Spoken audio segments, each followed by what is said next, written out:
Hello guys, and welcome back. Today I'll show you how to fully shut down a PC. Firstly, save your work. Ensure all open files and programs are saved and closed. Then click the Start button, which is the Windows logo in the bottom left corner of your screen.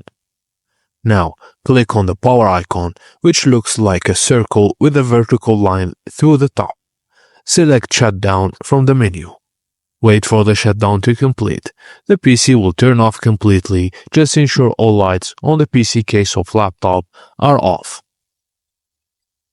If your computer is frozen or unresponsive, just hold down the power button for 5 to 10 seconds until the PC turns off.